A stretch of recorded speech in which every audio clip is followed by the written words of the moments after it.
नाशिकमधील TCS प्रकरणातील आरोपी निदा खान हिला पोलिसांनी अटक केली। तिला कोर्टात हजर करण्यात आलं। तिथे तिला पोलीस कोठडी देखील सुनावण्यात आली।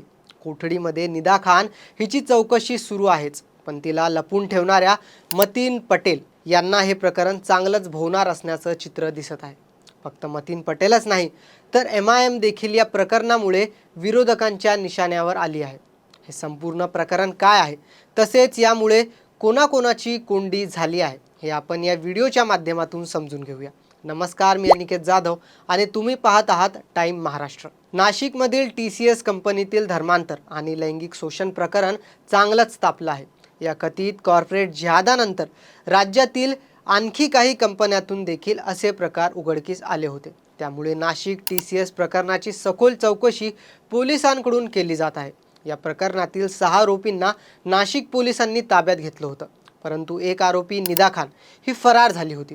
निदा खान हिला शोधण्यासाठी नाशिक पोलिसांची चांगलीच कसरत चालली होती। अखेर 6 मेला फरार निदा खान छत्रपती संभाजीनगरला सापडली। संभाजीनगर येथील नारेगाव परिसरातील केसर कॉलनीतून तिला ताब्यात घेण्यात आलं। पण सर्वांना तेव्हा धक्का बसला जेव्हा कळालं जिथे निदा खान लपून बसली होती ते घर मतीन पटेल यांचं होतं। आता मतीन पटेल हे कोण? मतीन पटेल म्हणजे छत्रपती संभाजीनगर महापालिका प्रभाग क्रमांक 9 चे AIMIM चे नगरसेवक। ही बातमी बाहेर येताच सर्वत्र खळबळ उडाली। शिवसेना आमदार व मंत्री संजय शिरसाट यांनी पत्रकार परिषद घेतली व थेट संभाजीनगरचे माजी खासदार आणि MIM चे नेते इम्तियाज जलील यांच्यावर आरोप केले।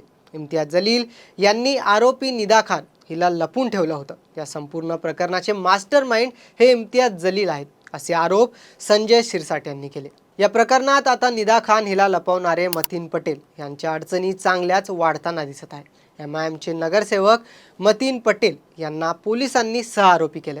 एवढंच नव्हे तर मतीन पटेल यांच्या घरावर आणि ऑफिसवर देखील महापालिकेचा बुलडोजर चालू शकतो, कारण मतीन पटेल यांच्या नावावर असलेली प्रॉपर्टी ही अनधिकृत असल्याचं समजलं जाते।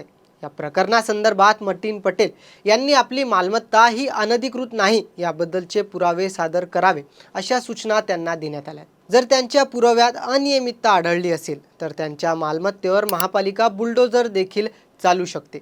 निदा खान प्रकरण ताजं असतानाच मतीन पटेल यांचा एक जुना व्हिडिओ देखील सध्या त्यांच्या विरोधकांकडून व्हायरल केला जातोय। हा व्हिडिओ मॉर्फ केलेला असल्याचं स्पष्टीकरण मतीन पटेल यांनी दिलं असलं तरी या प्रकरणाची देखील सखोल चौकशी व्हावी अशी मागणी सध्या केली जात आहे।